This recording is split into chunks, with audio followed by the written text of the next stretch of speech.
चलें बच्चे, हमारा 7th चैप्टर उसमें हमने तकरीबन वाइंड अप कर लिया है, लेकिन एक लास्ट टॉपिक है जो कि बहुत ही इंपॉर्टेंट टॉपिक है, जिसको मैं नॉर्मलाइजेशन कहता हूँ। तो उसको मैं ज़रा गो थ्रू करता हूँ और उसके अगर कोई थर्ड फॉर्म है तो उसको भी हम देख लेंगे। तो आज इस चैप्टर को हम वाइंड अप करने की कोशिश करते हैं और फिर हम आगे, ताकि नेक्स्ट चैप्टर हमारे लिए ईजी हो जाएगा, प्रैक्टिकली हम इसी के ऊपर ही कर लेंगे। आपको स्क्रीन नज़र आ रही होगी, ठीक है। तो नॉर्मलाइजेशन से स्टार्ट करते हैं। कोई एक बच्चा डिफाइन कर सकता है कि व्हाट इज नॉर्मलाइजेशन? अगर सब बच्चों को मेरी आवाज़ आ रही है तो कोई एक बच्चा बेटा डिफाइन कर दे कि नॉर्मलाइजेशन क्या है, हम नॉर्मलाइजेशन किसको कहते हैं? Sir, used to minimize the duplication of data or information. अच्छा, कोई और? ठीक है, गुड, सर लार्ज टेबल को सर इसमें डिवाइड करते हैं स्मॉल टेबल्स में सर। ठीक है, सही। कोई और बच्चा बताए? बिल्कुल ठीक है, आपका हो गया अजीम, मैंने आपकी बात बच्चे सुन ली जी। कोई और बच्चा बताए?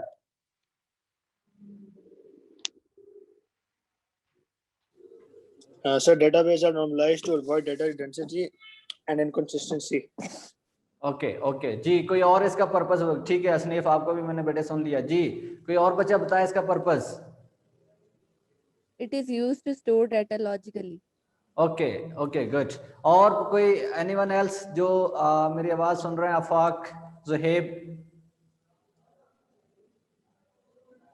नहीं सर, बस यही जी। तो आप इसके पर्पस होते हैं।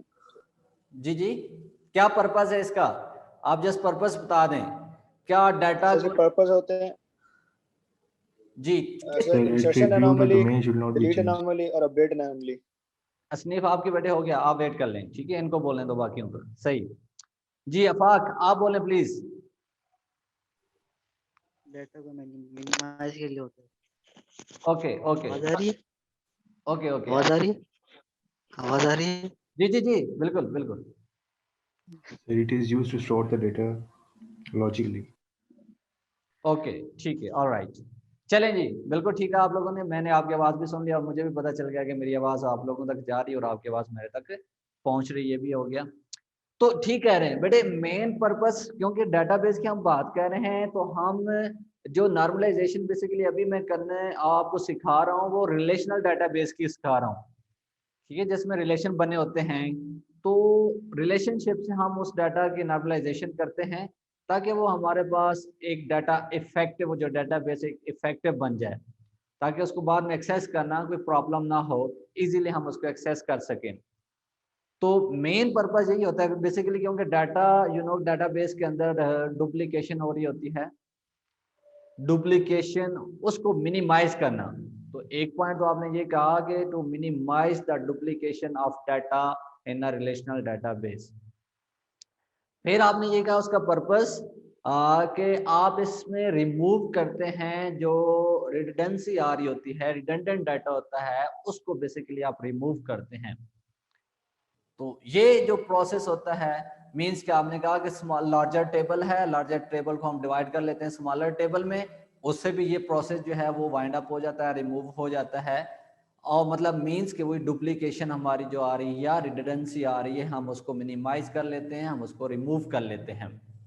तो फिर आपने कहा बेसिकली वो रिमूव करने के बाद, हालांकि अभी भी आपका जो रिलेशनल डाटाबेस होता है वो लॉजिकली स्टोर होता है, लेकिन उसके बाद जब आप ये रिडंडेंसी और डुप्लीकेशन उसमें से मिनिमाइज और रिमूव कर लेते हैं, तो उसके बाद भी आपका डाटा बेस जो है वो लॉजिकली स्टोर हो जाएगा, उसको आपने स्टोर करना होगा, ठीक है।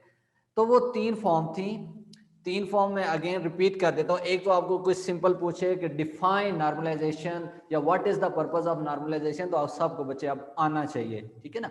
बड़ा इंपॉर्टेंट टॉपिक है, ये मोस्टली इसके रिलेटेड क्वेश्चन आते रहते हैं। सो नेक्स्ट इसकी मैं फॉर्म्स बताने लगा हूं। तो उसमें आपके पास 1NF है, फर्स्ट नॉर्मल फॉर्म, सेकंड है जी 2NF है, और थर्ड है आपके पास 3NF, ठीक है। तो first normal form, second normal form and third normal form, fourth fifth आगे भी, लेकिन आपके सिलेबस था आपने हमें जस्ट इन तीन नॉर्मल फॉर्म को डिस्कस करना और इनको हमने एक्सप्लेन करना है। कि ये हमें किस तरह बेनिफिट होता है और इसका हमें कैसे फायदा होता है कि हम डाटा को रिड्यूस और रिडंडेंसी या डुप्लीकेशन को आप मिनिमाइज या रिमूव कर सकते हैं।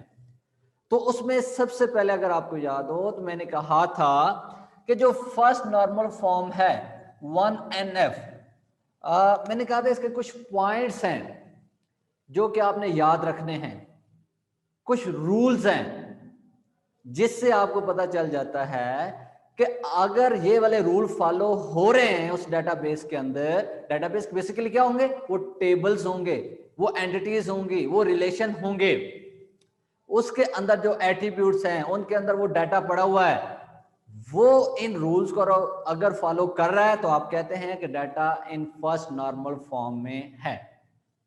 तो वो एक वन बाय वन अगर बच्चे आपको मुझसे बता दे कि फर्स्ट नॉर्मल फॉर्म के क्या रूल्स थे, आपको क्या It चीज should con- ji Sir, it should be consist of single valued attributes. ठीक है, गुड। फर्स्ट ऑफ ऑल आपने लिखना है जी कि ये जो उसके अंदर एट्रीब्यूट्स होंगे वो सिंगल वैल्यूड होने चाहिए। Attribute domain should not be changed. यार हमें ही बोलने दो यार। ओके बेटे, अब नेक्स्ट कोई बच्चा बता दे जी। फर्स्ट रूल तो ये हो गया। Unique names for the attributes or columns. Okay जी, आप कह रहे हैं जी good, unique name for each attribute या कॉलम के। अच्छा जी, गुड। जिन्होंने बता दिया वो अभी प्लीज वेट करें। नेक्स्ट नेक्स्ट Order इसका doesn't matter. जी Order doesn't matter. एग्जैक्टली आपने कहा कि ऑर्डर डजंट मैटर। ठीक है जी, उसमें ऑर्डर जैसा भी हो उस पर आपने परेशान नहीं होना जी। अफाक आप बता दें बेटे, और बच्चे को ही बता दे कि सर रिपीट इंफॉर्मेशन को रिमूव करना होता है। अच्छा नहीं, वो तो होगी, मतलब आपने उसको रिमूव करना है, वो तो आपके बेसिकली जो एक जनरल डेफिनेशन है उसके अंदर वो चीज आ गई कि हमने रिडंडेंसी को रिमूव करना होता है। वो तो फर्स्ट हो, वो थर्ड हो, वो सेकंड हो, कोई भी आपकी फॉर्म हो, तो उसमें तो हमने बेसिकली रिमूव ही करना है डाटा को। उसमें हमने रिडंडेंसी को, सॉरी डुप्लीकेशन, हमने उसी को रिमूव करना है, लेकिन हम वो स्टेप बाय स्टेप रिमूव करते हैं, एकदम हम उसको रिमूव नहीं कर सकते। कुछ प्रोसेस होते हैं जिनको आपने फॉलो करके रिमूव करना होता है।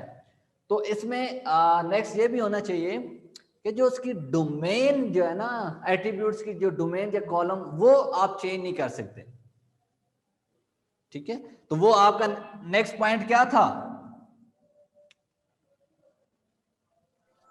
Attribute domain Attribute should not be changed. हाँ, डोमेन नेम ऑफ एट्रीब्यूट। ठीक है,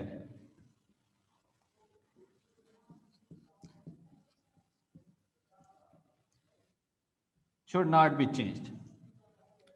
और अब अगर इस पे आप गौर करें तो देखें जी, अब जब आपके पास कोई टेबल आता है तो उसके अंदर ये चीजें नहीं होनी चाहिए। अगर ये चीजें सारी रिमूव हो गई हैं तो इट मींस कि वो आपका डाटा फर्स्ट नॉर्मल फॉर्म में चला गया है। ठीक है ना? तो मैं सिंपल सी एक एग्जांपल यहां पे देता हूं। यू नो के लाइक आपकी के मतलब कहता था कि इसी टेबल से मैं आगे सेकंड और थर्ड को भी एक्सप्लेन कर दूंगा कि लाइक मैं कहता हूं जी स्टूडेंट आईडी है,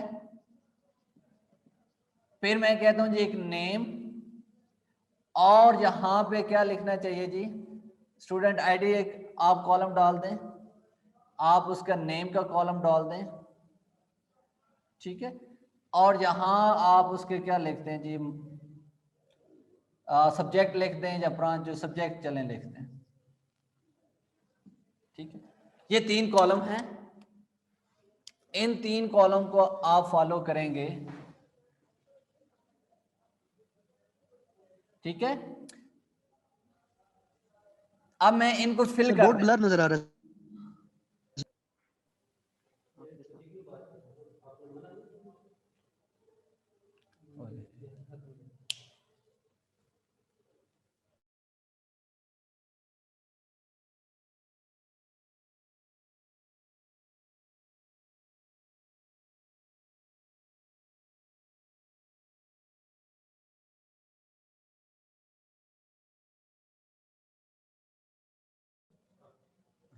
आपने बच्चे कोई क्वेश्चन पूछना हो तो वो आप ग्रुप में वहाँ अपना वॉइस मैसेज सेंड कर दिया करें, तो वहाँ आपको जो है उसका हम रिप्लाई करेंगे, ठीक है। इधर चैटिंग नहीं अलाउ आपको ना, आप क्लास में, हाँ जैसे हम लाइव हैं, आप यहाँ क्वेश्चन भी वो भी कर सकते हैं, लेकिन फिर भी उसके बाद अगर कोई क्वेश्चन आपका बचता है तो वो ग्रुप के अंदर आप जो है वहाँ पे अपना मैसेज, वॉइस मैसेज सेंड करते हैं, ठीक है।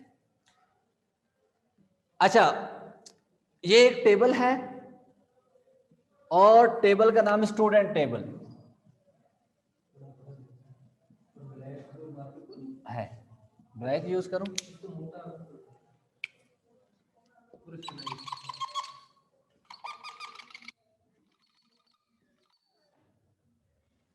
जी, ये बच्चे आपको टेबल नजर आ रहा है, इसमें मैं बोल रहा हूं आपके सामने, बस मैं एक्सप्लेन करने की कोशिश कर रहा हूं आपको। स्टूडेंट आईडी है, नेम है, सब्जेक्ट है, ये 3 एट्रीब्यूट्स हैं, ये 3 आपके कॉलम हैं। अब इसमें मैं 3 वैल्यूज लूंगा, 3 रोज बना लेता हूं। तो आईडी यहां मैंने लिख दी 1 2 3, नेम मैंने यहां लिख दिया असनीफ अजीम सुहेब या सुंदर।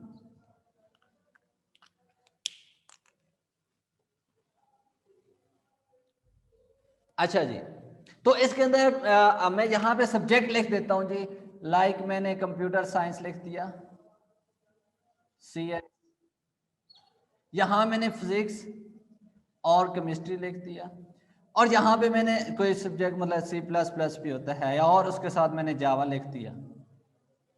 ये डाटा है आपके सामने, आप इस पे ये रूल अप्लाई करके देखें, अगर ये चारों रूल सेटिस्फाई कर रहा है तो इट मींस कि ये आपका फर्स्ट नॉर्मल फॉर्म में है, कंप्लीट हो गया, फिर आपको कुछ करने की जरूरत नहीं होगी। अगर नहीं कर रहा तो फिर आपने उसको कन्वर्ट करना है फर्स्ट नॉर्मल फॉर्म में। तो आप 1 बाय 1 चलें और देखें इस पे कि ये आपके पास क्या है, ये एट्रीब्यूट्स हैं, ये कॉलम है, ये स्टूडेंट आईडी, नेम, सब्जेक्ट। आप इनके अंदर रूल फर्स्ट क्या है कि सिंगल वैल्यू एट्रीब्यूट होना चाहिए। ये एट्रीब्यूट है, इसमें देखें ये वैल्यूज नीचे की मैंने 1 2 3, तो सोचें देखें कि क्या ये सिंगल वैल्यू है या इसमें कोई डबल वैल्यू आ रही है, मतलब कॉमर्स के साथ इस तरह हो रहा है। तो फर्स्ट रो में देखें, सॉरी कॉलम में देखें, जो फर्स्ट आपका स्टूडेंट आईडी का कॉलम है, इसमें कोई डाटा इस तरह आ रहा है या सिंगल आ रहा है?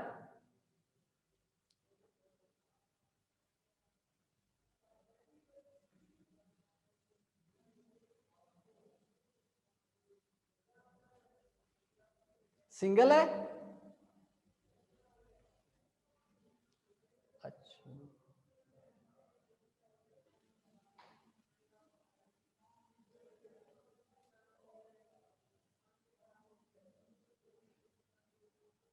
ओके म्यूट है, चलें जी, आप मुझे सुने, मैं आपको।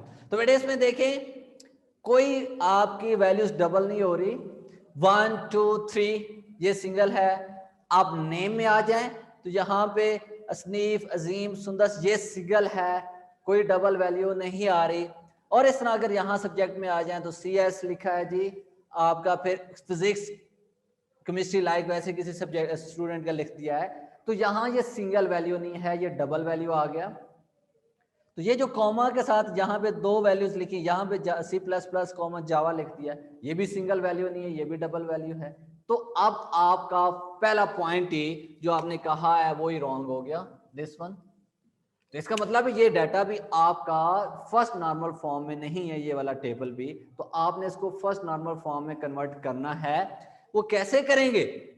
अब देखें, जो वैल्यूज तो रिपीट हो रही हैं, लाइक ये देखो फिजिक्स कॉमा केमिस्ट्री, तो जारी बात है ये एक ही स्टूडेंट के नाम है अजीम और उसी की आईडी है, तो ये उसी का होगा।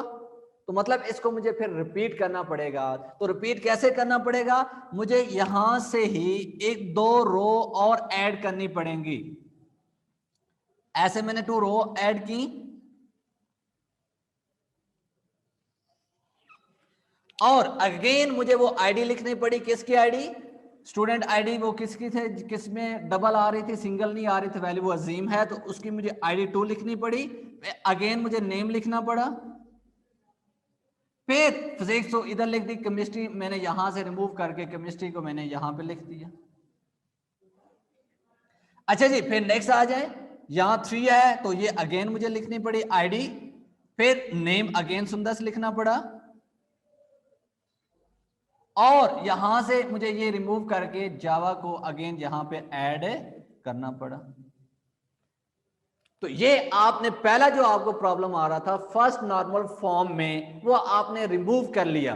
कैसे रिमूव किया, अगेन 2 रोज आपने और ऐड की और उनमें आपने डाटा डाल दिया। अभी डुप्लीकेशन हो रही है, रिडंडेंसी भी हो रही है, लेकिन हमारा पहला मकसद ये है कि हम पहले ये चीज कवर करें, ये रूल्स, उसके बाद फिर ये रिडंडेंसी या डुप्लीकेशन और ये सेकंड और थर्ड नॉर्मल फॉर्म में निकल जाएगी, फिर वो खत्म हो जाएगी। अच्छा जी, ये आपने फर्स्ट फॉलो कर लिया। अगेन अब सेकंड में आ जाएं, सेकंड रूल पे हमने इस रूल को जो है वो इंप्लीमेंट कर दिया, ये हमारा ट्रू हो गया। सेकंड में आ जाएंगे unique name for attribute and column. तो जरा चेक करें, ये आपके पास कॉलम है, इनमें चेक करें क्या कोई रिपीट हो रहा है, नेम यूनिक है, स्टूडेंट आईडी भी 1 है, नेम भी और सब्जेक्ट भी, आगे फर्दर इसी नाम से कोई और कॉलम नहीं आ रहा, तो ये भी हमारा ट्रू हो गया। फिर नेक्स्ट आ जाएंगे, ऑर्डर डजंट मैटर, ऑर्डर आप जिधर मर्जी सब्जेक्ट को इधर लेके, नेम को उधर लेके, स्टूडेंट आईडी को इधर लेके, एंड पे इससे कोई फर्क नहीं पड़ेगा, आप जैसे मर्जी लिखते हैं वो भी कोई इशू नहीं है, वो भी आपका ट्रू हो गया। अच्छा जी, फिर domain name of attribute should not be change. इसका मतलब क्या है, इसका मतलब ये है कि यहां फॉर एग्जांपल मैं एक और इसके अंदर टेबल के अंदर एक और एट्रीब्यूट ऐड कर देता हूं या कॉलम ऐड कर देता हूं, और उस कॉलम का नाम मैं लिखता हूं जी साथ, चलें लेफ्ट साइड पे मैं जरा ऐड करता हूं, यहां देखिए बच्चे,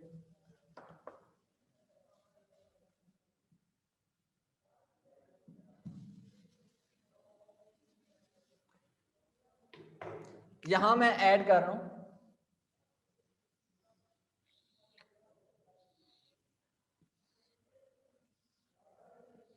और उसका नाम रख रहा हूं जी फोन नंबर, सही, ये एट्रीब्यूट है, ये कॉलम है।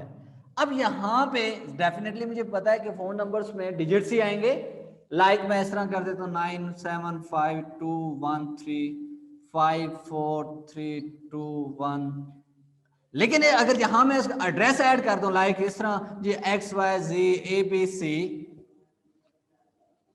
तो ये जो मैंने काम किया ना, ये उसकी डोमेन के खिलाफ जा रहा है, उसके अगेंस्ट जा रहा है कि भाई आपने फोन नंबर में जो आपका एट्रीब्यूट है या जो आपका कॉलम है उसके अंदर आपने फोन नंबर ही ऐड करने हैं, उसमें आप एड्रेस या कोई और आईडी नहीं दे सकते, आप उसमें उसका नेम नहीं डाल सकते, कोई आप सब्जेक्ट नहीं लिख सकते।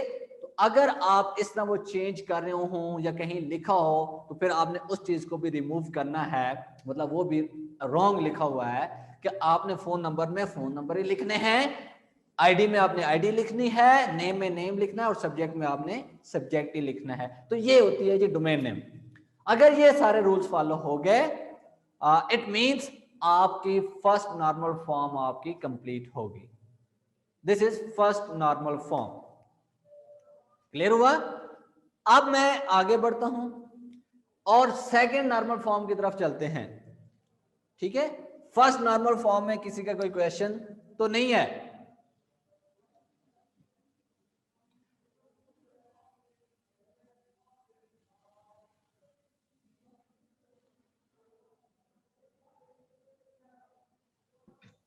जी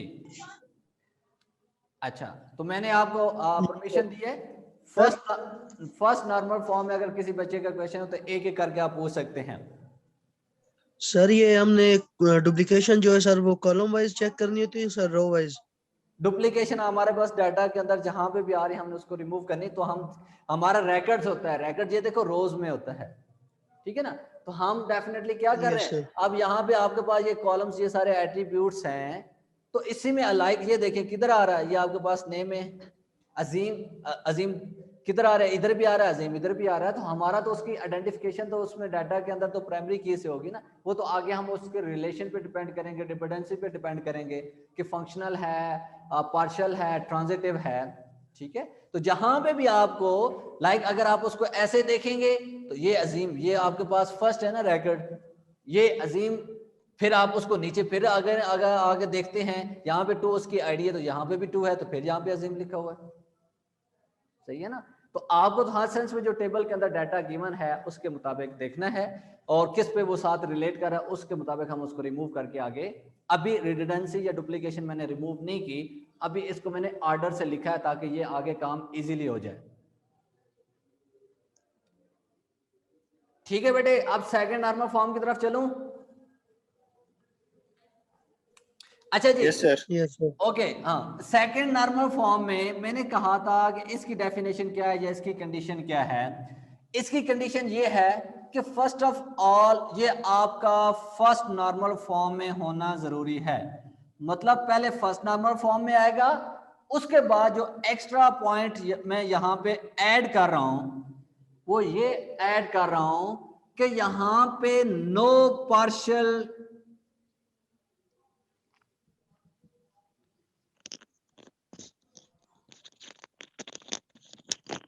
डिपेंडेंसी, कोई पार्शियल डिपेंडेंसी नहीं होनी चाहिए। अब वो क्या है उस चीज को हम सीखते हैं। दो चीजें, पहले फर्स्ट नॉर्मल फॉर्म में हो गया, वो सारे रूल्स आपने चेक करने, फिर उसके बाद नेक्स्ट स्टेप है जो कि आपने सेकंड नॉर्मल फॉर्म में चेक करना है।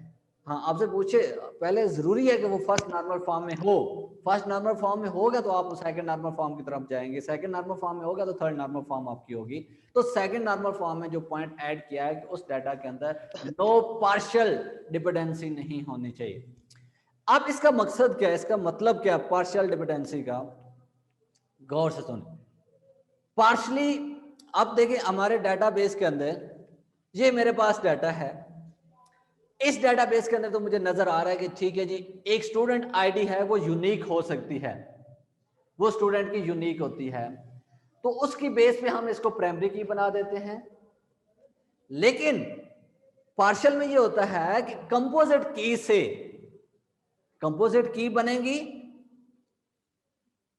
कुछ एक की से, मतलब एक एट्रीब्यूट से, कुछ दूसरे एट्रीब्यूट से डिपेंड कर रहा होगा, तो वो पार्शियली है कि आपकी लाइक स्टूडेंट आईडी भी है, उसमें आपका सब्जेक्ट आईडी भी है, आप सब्जेक्ट आईडी और स्टूडेंट आईडी दोनों में कुछ यूनिक नहीं आ रहा, लेकिन आप उन दोनों को मिला के कंपोजिट की बना रहे हैं कि कुछ स्टूडेंट आईडी में से कुछ एक पार्ट लिया जाएगा, दूसरा आपका सब्जेक्ट आईडी में से लिया जाएगा, उन दोनों को मिलाया जाएगा तो एक कंपोजिट की बन जाएगी। उस कंपोजिट की से फिर आप उस डाटा को रिलेट कर लेते हैं, तो वो पार्शियली है कि दो कॉलम पे डिपेंड कर रहा है, एक पे नहीं, दो कॉलम पे डिपेंड कर। अब अगर इस टेबल में देखें ना, गौर से बेटे देखें, तो इसमें अगर आप इसको प्राइमरी की बना रहे हैं ये स्टूडेंट आईडी को, तो इसके अंदर यहां पे देखें, यहां पे क्या हो रहा है, आपको पता है कि आईडी स्टूडेंट की वो यूनिक ही होती है, तो वो ये देखें 1 2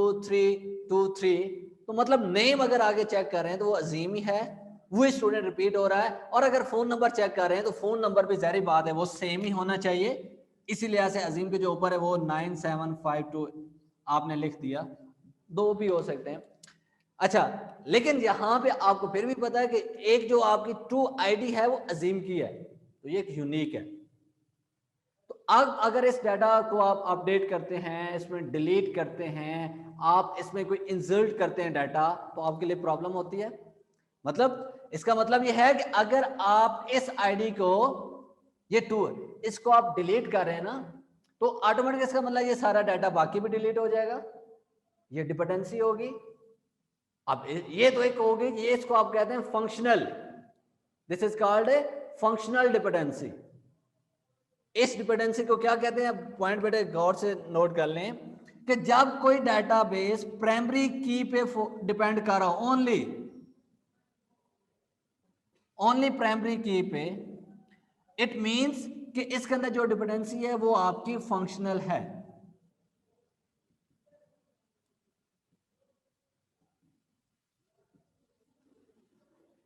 इसको फंक्शनल डिपेंडेंसी कहते हैं।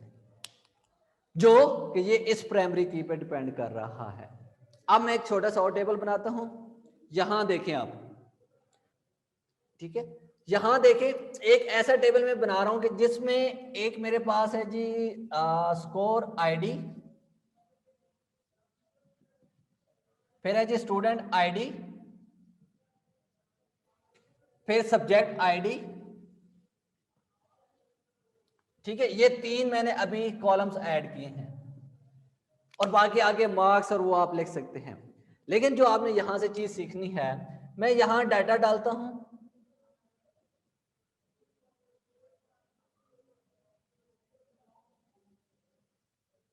ये बड़े गौर से देखना, यहां मैं स्कोर आईडी लाइक इस तरह कर देता हूं 101 102 103, लेकिन स्टूडेंट आईडी लाइक मैं ये कर देता हूं 10 10 लाइक 11, और यहां पे मैं सब्जेक्ट आईडी कर देता हूं 1 2 1, और आगे इसके जो भी कॉलम्स हैं, मार्क्स हैं और एग्जाम कौन सा सब्जेक्ट वो भी ऐड है। लेकिन आप इन जरा तीन पे गौर करें, तो इनमें देखें, मुझे बताया अगर यहां गौर से डाटा को देखें तो आपके पास इस टेबल के अंदर प्राइमरी की कौन सी है, इस टेबल के अंदर आप किसको प्राइमरी की बना सकते हैं? क्या स्कोर आईडी को प्राइमरी की बना सकते हैं? Student ID sir. अच्छा, स्टूडेंट आईडी, लेकिन अगर इस डेटाबेस को जस्ट यहां पे टेबल में देखें तो स्टूडेंट आईडी रिपीट नहीं हो रही है 10 और 10, ये तो फिर यूनिक तो ना हुई। So score ID sir. Score ID, हाँ score ID, sorry sir. Exactly, score ID देखें 10110, इसमें ये रेपिटेशन नहीं हो रही, ये यूनिक है, आप इसको क्या बना सकते हैं, प्राइमरी की बना सकते हैं। अच्छा, ये तो प्राइमरी की एक टेबल की होगी, लेकिन आगे गौर करें जरा इन दो पे। अच्छा, इधर अगर 10 है, ये मेरे पास एक स्टूडेंट आईडी है, दूसरा सब्जेक्ट आईडी है, मतलब मेरे पास दो टेबल्स हैं, बेसिकली तीन टेबल आप समझ लें, एक स्कोर का टेबल है, एक स्टूडेंट का टेबल है, और एक आपका दूसरा कौन सा सब्जेक्ट का टेबल है, ठीक है, सेपरेट। अब उन तीनों से मैंने ये कीज उठाई और यहां पे मैंने डाल दिए हैं। तो यहां आप पहली की को भूल जाएं, जो प्राइमरी की बनाई है आपने उसको अभी भूल लें आप। पार्शियल जो डिपेंडेंसी होती है वो सिंगल प्राइमरी की पे नहीं होती, वो आपकी कंपोजिट की पे होती है। तो इसलिए हमें पहले यहां से कंपोजिट की ढूंढनी पड़ेगी। वो कैसे? यहां देखें बच्चे गौर से कि ये आपके पास अगर स्टूडेंट आईडी 10 है तो सब्जेक्ट आईडी 1 है, सही है जी। अच्छा जी, अगर स्टूडेंट आईडी 10 है तो सब्जेक्ट आईडी 2 है। तो अगर आप इन दोनों को मिलाएं, लाइक एक स्टूडेंट आईडी के टेबल को मिलाएं और दूसरा आप जो है सब्जेक्ट आईडी के टेबल को मिलाएं, तो फिर इससे आप डिफरेंशिएशन कर सकते हैं। मतलब अगर स्टूडेंट की आईडी ये हो और सब्जेक्ट आईडी ये हो तो उसके आगे डिटेल्स आ जाएंगी। तो जब दो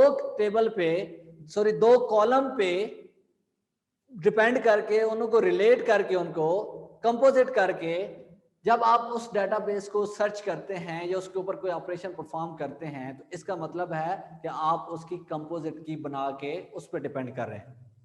तो आप इन तीनों क्या कहेंगे, यहां पे इनको आप कहेंगे इसको कंपोजिट की। ठीक है, ये आपकी कंपोजिट की है। अब देखें, जो पार्शियल डिपेंडेंसी आपने सीखनी समझनी वही पॉइंट है हमारा बेसिकली ये कि नो पार्शियल डिपेंडेंसी नहीं होनी चाहिए। अब इसका मतलब क्या है पार्शियल का, कि अगर मैं ये 10 स्टूडेंट आईडी डिलीट करता हूं,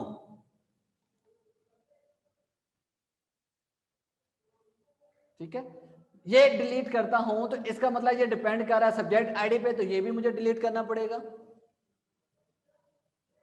ठीक है, तो दो काम सेपरेट, मतलब दो कॉलम पे बेस करके मुझे इस डाटा को आगे इंप्लीमेंट या उस पे आपको फंक्शनल करना पड़ रहा है। तो इसका मतलब ये दो, या तो इसको आप रिमूव करें या इसे आप रिमूव करें। तो किसी एक को रिमूव करने से इसका मतलब फिर दूसरा भी उसके साथ लिंक है, हमें उसको भी रिमूव करना पड़ेगा। तो फिर जाके आप उस डाटा को आप उसमें इंसर्ट कर सकेंगे, अपडेट कर सकेंगे या मॉडिफाई कर सकेंगे। तो इस तरह के जब कंपोजिट की पे डिपेंड करके आप डाटा को मैनिपुलेट कर रहे होते हैं तो उसको आप पार्शियल डिपेंडेंसी कहते हैं। तो आपने इसको रिमूव करना है। अगर उस डाटाबेस के अंदर कोई पार्शियल डिपेंडेंसी भी नहीं है, इट मींस कि वो आपका डेटाबेस सेकंड नॉर्मल फॉर्म में चला गया। ठीक है, चलें जी, ये मैंने आपको जरा रिवाइज कर दिया है। कोई क्वेश्चन है तो पूछ लें। No, sir, आगे समझ। चलें जी, अल्लाह हाफिज।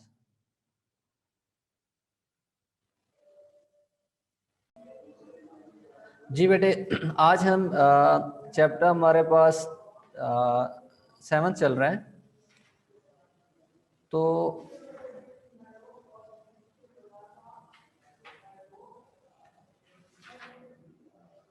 सर चैप्टर 2 से करवा दें। जी अच्छा, एक तो आपका टेस्ट आज है ना, वो तो सिलेबस मैंने पहले उसमें भी ग्रुप में भी शेयर किया था, आपको पता चल जाना चाहिए।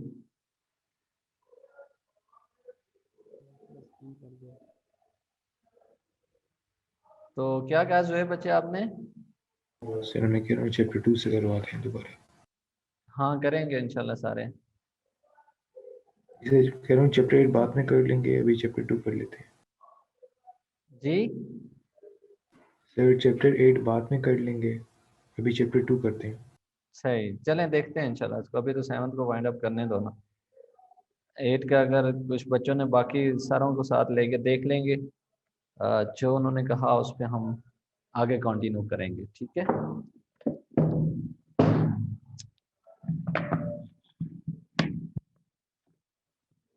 अच्छा जी, मैंने कल भी आपको कहा था कि नॉर्मलाइजेशन एक बड़े इंपॉर्टेंट टॉपिक है।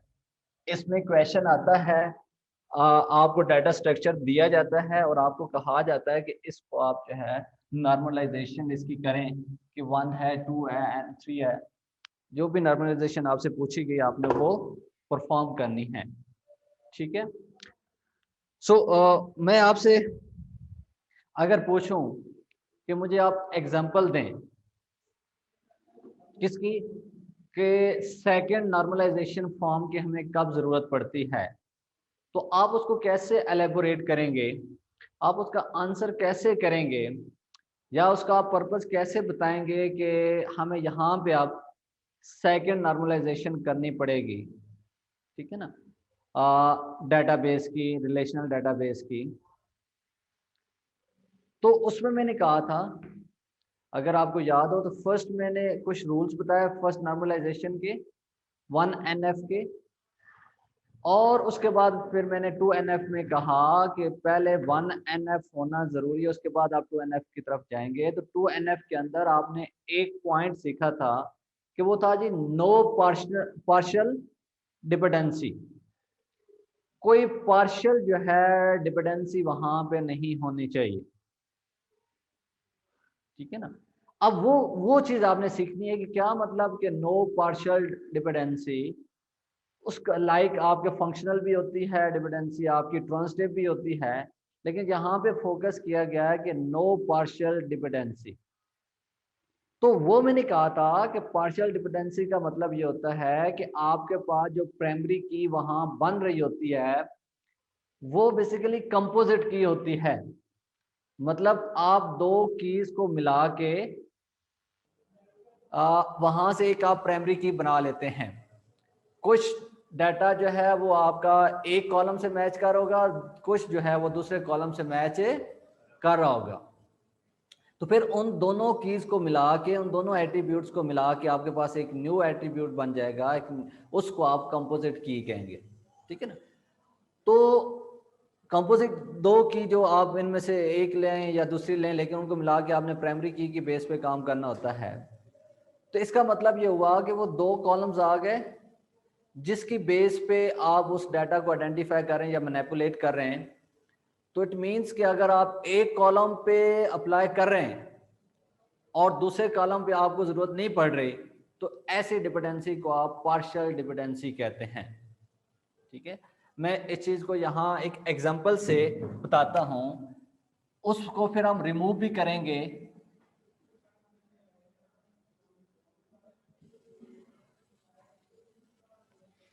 ठीक है, थैंक यू।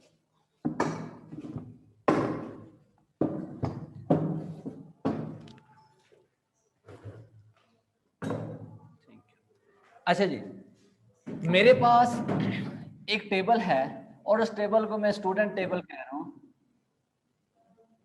और बड़े गौर से सुनिएगा, अगर आपने इस चीज को सीखना है और कोई भी एग्जांपल आ जाती है और आपको कहा जाता है कि इसकी नॉर्मलाइजेशन करें, तो फिर आपको वो करनी पड़ेगी, ठीक है। सो अब इसमें मैं क्या चीजें ऐड कर रहा हूं, मैं सबसे पहले स्टूडेंट आईडी लेता हूं, फिर मैं उसका नेम लेता हूं, देन मैं स्टूडेंट के रजिस्ट्रेशन नंबर की बात करता हूं, अच्छा, देन उसका सब्जेक्ट या ब्रांच, और देन आप उस स्टूडेंट का एड्रेस लिखते हैं, ठीक है। ये 5 कॉलम्स मैंने लिए, बड़े बड़े गौर से सुनिएगा।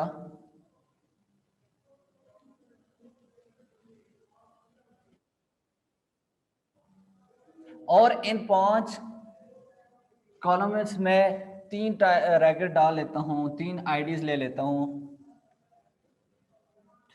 मतलब स्टूडेंट आईडी 1 2 3, और इसको यहां पे मैं प्राइमरी की बना देता हूं, इस रो को, सॉरी कॉलम को p डॉट के, ये प्राइमरी की होगी।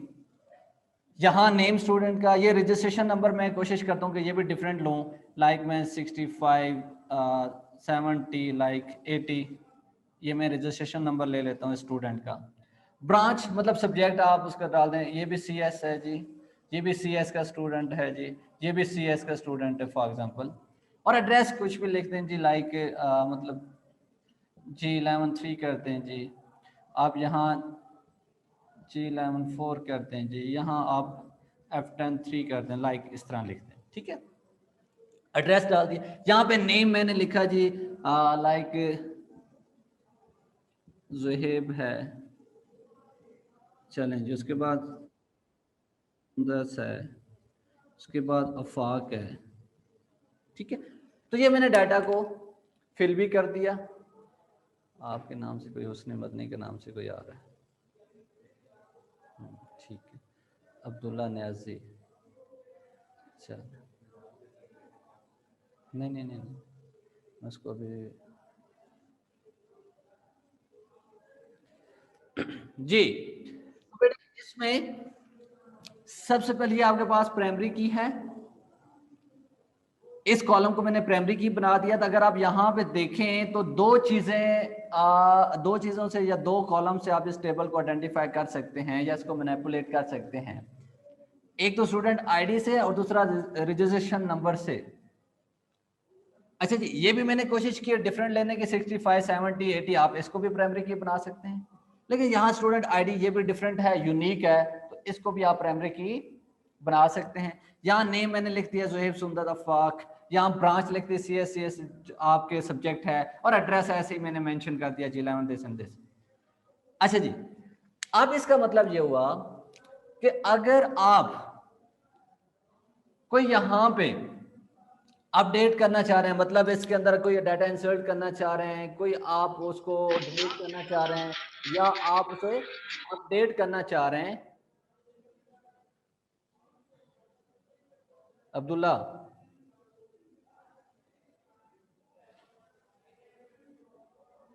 सॉरी सर, वो गलती से लग गया था। ठीक है ठीक है, अच्छा कि आपने बता दिया, अदरवाइज मैं रिमूव करने लगा था, ठीक है।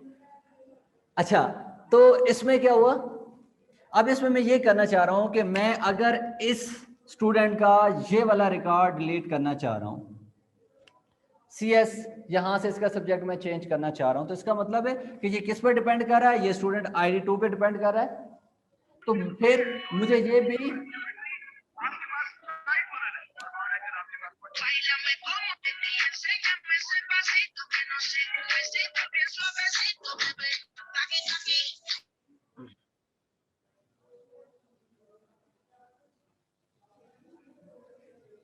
ये अब्दुल्ला है, ठीक है, नोट कर लें।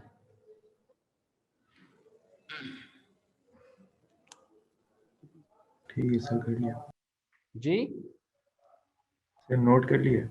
अच्छा, तो ये क्या है, ये भी एक डिपेंडेंसी है, लेकिन इस डिपेंडेंसी को आप क्या कहते हैं, आप इसको फंक्शनल कहते हैं। This is called functional dependency, ठीक, कि जो कि यूनिक ओनली प्राइमरी की पे डिपेंड कर रही है। अच्छा जी, अब मैं इसी के साथ एक और टेबल बनाता हूं और उस टेबल का नाम मैं यहाँ पे सेपरेट लिखता हूं जी, इसे के नीचे ही बना लें। यहां लिखता हूं जी स्कोर टेबल,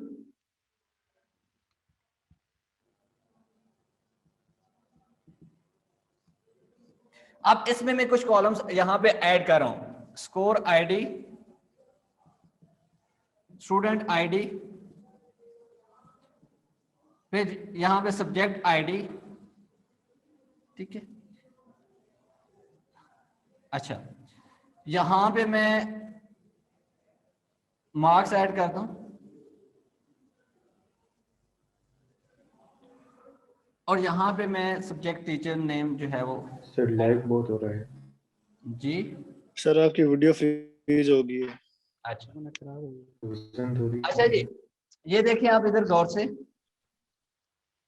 ये मैंने एक टेबल बनाया है,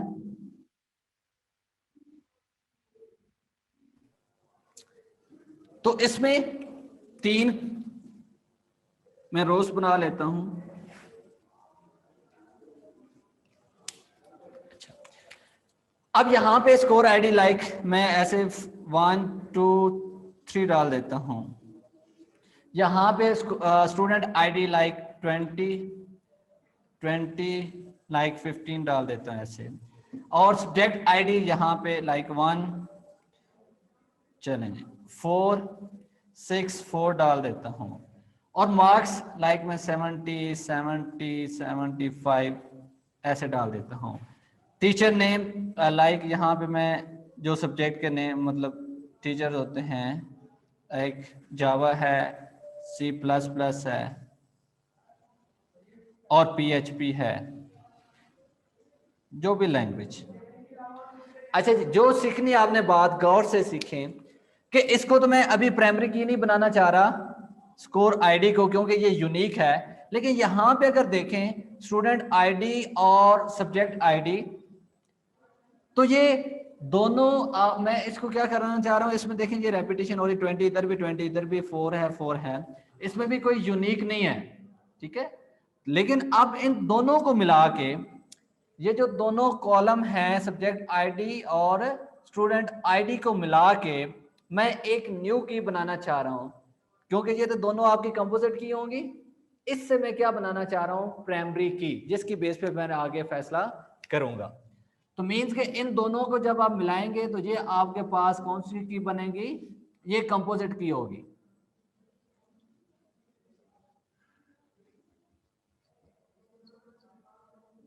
ठीक है, इन दोनों से कंपोजिट की से इसका मतलब इनको मैं फाइनल क्या बना रहा हूं, मैं इनको प्राइमरी की बना रहा हूं, दोनों कीज को मिला के, ठीक है।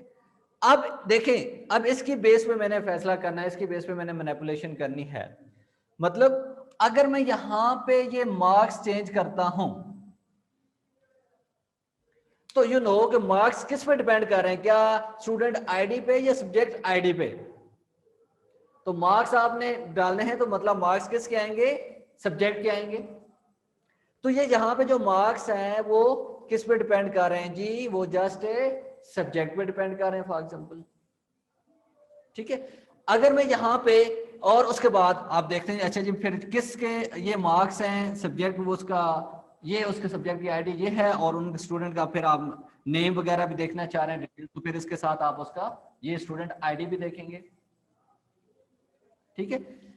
ये इसका मतलब दोनों का इन कीज की बेस पे आप डिफरेंशिएशन कर रहे हैं। आपको अगर यहां डिफरेंट मिल रहा है, ठीक है ना, यहाँ 20 है तो यहाँ 6 है, मतलब सेम नहीं आ गया। हालांकि आप कहेंगे 20 आ रहा है तो 20 आप इसको भी कंसीडर करें तो इसको भी कंसीडर करें, तो हमें क्या पता चलेगा, वो यहां से फिर दूसरा सब्जेक्ट आईडी भी देखेगा। अगर ये स्टूडेंट आईडी 20 है तो फिर सब्जेक्ट आईडी भी साथ बतानी पड़ेगी वो 4 है, तो फिर उसके रिजल्ट यहाँ मार्क्स वगैरह आ जाएंगे सारे डिटेल्स। अगर ये 20 है स्टूडेंट आईडी अगेन, लेकिन उसका सब्जेक्ट आईडी 6 है, तो फिर उसकी ये सारी डिटेल्स आ जाएंगी। मतलब ये दो कीज की, दो रोज की कॉलम्स की बेस पे वो मैनिपुलेशन डाटा की कर रहा है।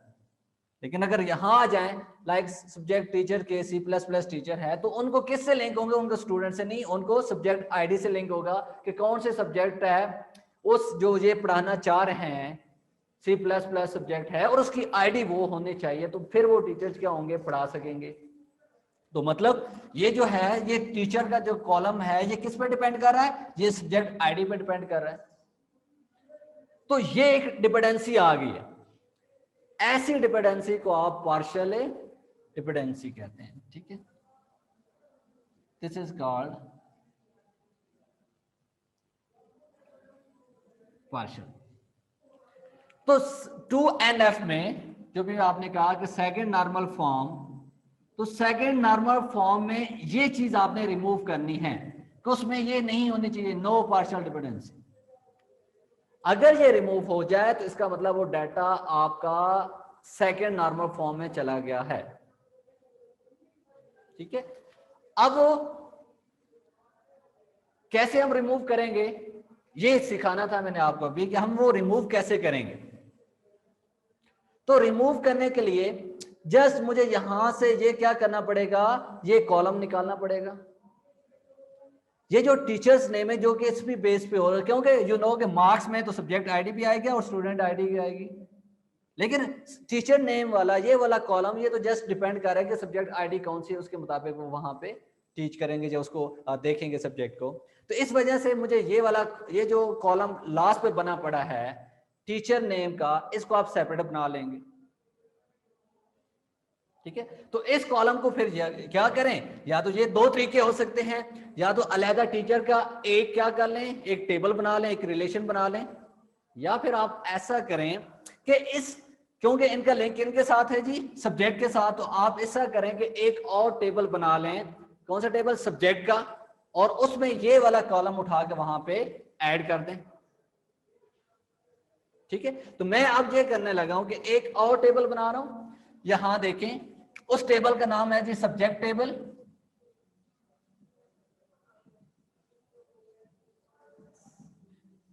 अब सब्जेक्ट टेबल के अंदर क्या चीज आएगी? सब्जेक्ट आईडी आएगी।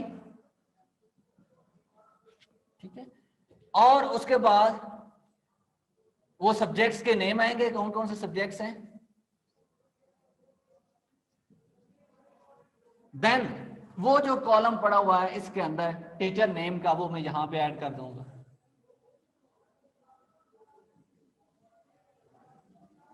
ठीक है, अब इसमें 3 कॉलम्स आपको मिल गए।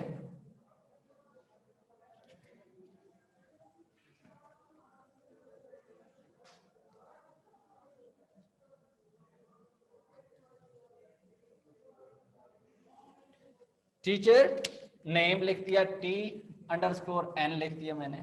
ठीक है, अब इसके अंदर जो आपने डाटा करना फिल करना है वो आप फिल कर सकते हैं। तो अब हुआ क्या है, कैसे रिमूव हुई आपकी पार्शियल डिपेंडेंसी? यहां अगर आप गौर करें तो ये क्या था, टीचर नेम का कॉलम उठा के मैंने सब्जेक्ट टेबल में डाल दिया। यहां पे टीचर नेम आ जाएंगे, यहां पे सब्जेक्ट जो भी है उसके मुताबिक लाइक जावा लिखा है, वहां पे लिखा है जी C++ लिखा है, PHP लिखा है। ठीक है, यहां सब्जेक्ट आईडी जो भी उसकी थी वहां पे 464 लिखा है, 464। ठीक है, और यहां टीचर नेम आप लिखते हैं उनका।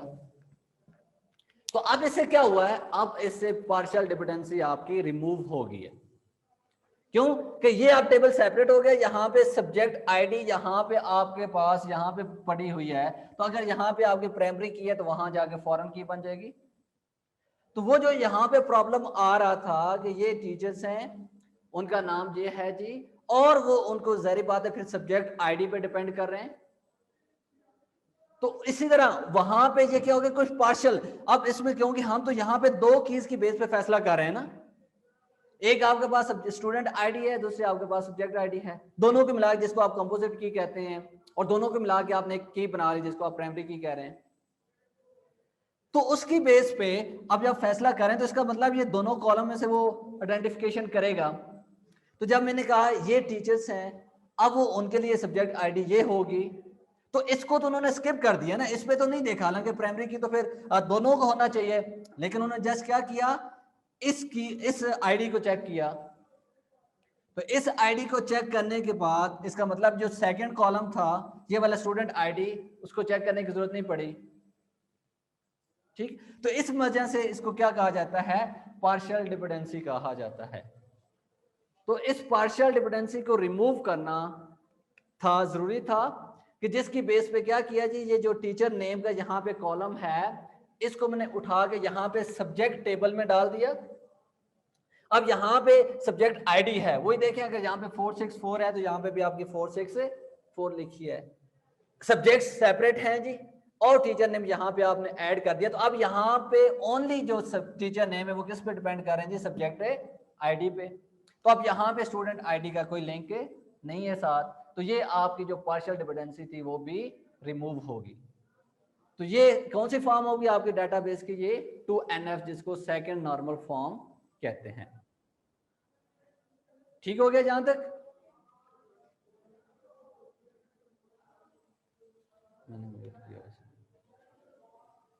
अच्छा, अब आ जाइए नेक्स्ट फॉर्म है हमारे पास 3NF।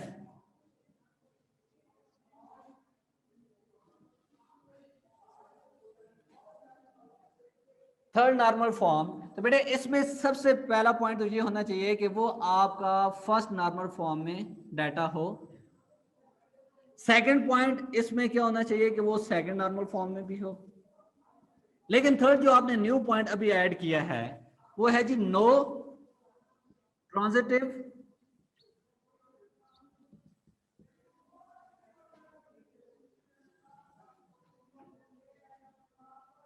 डिपेंडेंसी।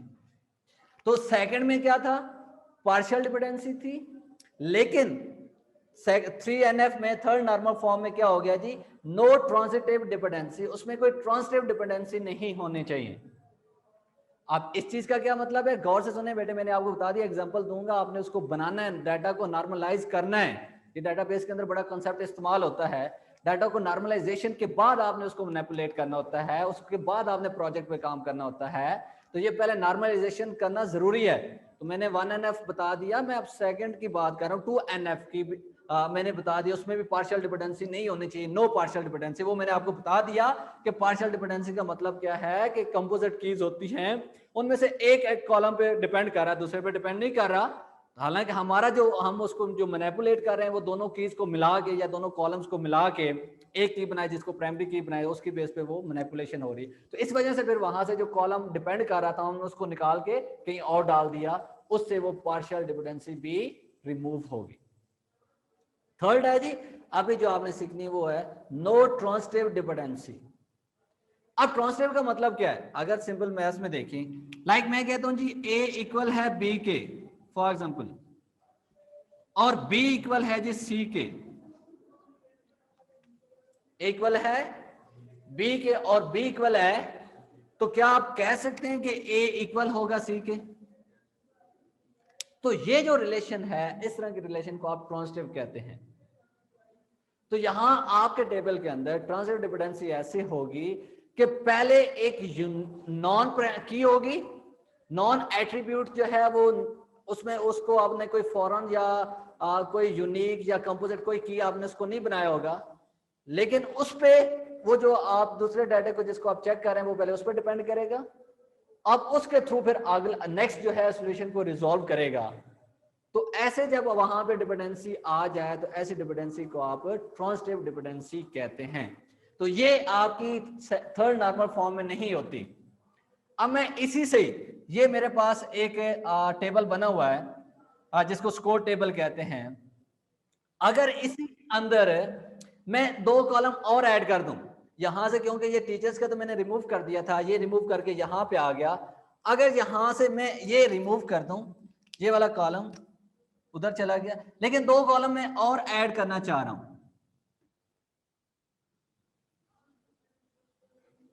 उसमें मैं एग्जाम नेम लिख देता हूं, एक कॉलम का नाम, और यहां पे टोटल मार्क्स लिख देता हूं।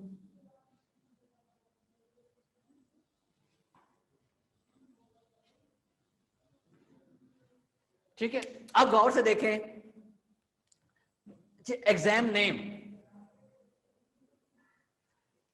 यहां है, तो एग्जाम नेम मींस कि आपका उसमें सब्जेक्ट का भी लिंक होगा। लाइक ये स्टूडेंट है, उसके आईडी ये है, तो वो कौन से एग्जाम में है? सप्ली का है, कंपार्ट है, फाइनल है, कौन सा एग्जाम है वो होगा यहाँ पे। लेकिन जब एग्जाम होता है तो जाहिर बात उसमें क्या होते हैं, प्रैक्टिकल्स भी होते हैं। तो जो टोटल मार्क्स आएंगे वो एग्जाम नेम के बगैर तो नहीं आ सकते, इसमें उसके थ्योरी के और प्रैक्टिकल के दोनों ऐड होंगे, यहां पे टोटल आएंगे। इसका मतलब है कि ये जो आपके टोटल मार्क्स हैं ये डिपेंड कर रहे हैं किस पे, एग्जाम है नेम पे। लाइक इसको मैं कह देता हूं ये मेरे पास सी है, और इस एग्जाम नेम को मैं कह देता हूं ये मेरे पास बी है, और ये एग्जाम नेम किस पे डिपेंड कर रहा है, वो एम में डिपेंड कर रहा है, सब्जेक्ट आईडी, तो ये इसे मैं कह देता हूं ए है। तो आप देखें कि अगर मार्क्स आपने टोटल फाइंड आउट करने हैं तो पहले मार्क्स वो किस पे डिपेंड कर रहे हैं, वो पहले एग्जाम नेम पे, कि कौन सा एग्जाम है, किस उसके मैंने टोटल मार्क्स बताने हैं ना। तो मतलब आपका जो लास्ट कॉलम है वो एग्जाम नेम पे डिपेंड कर रहा है। एग्जाम नेम कोई की नहीं है, ये नॉन की एट्रीब्यूट है, लेकिन वो पहले इस पे डिपेंड कर रहा है, फिर आगे किस पे डिपेंड कर रहा है, वो ए पे डिपेंड कर रहा है, सब्जेक्ट आईडी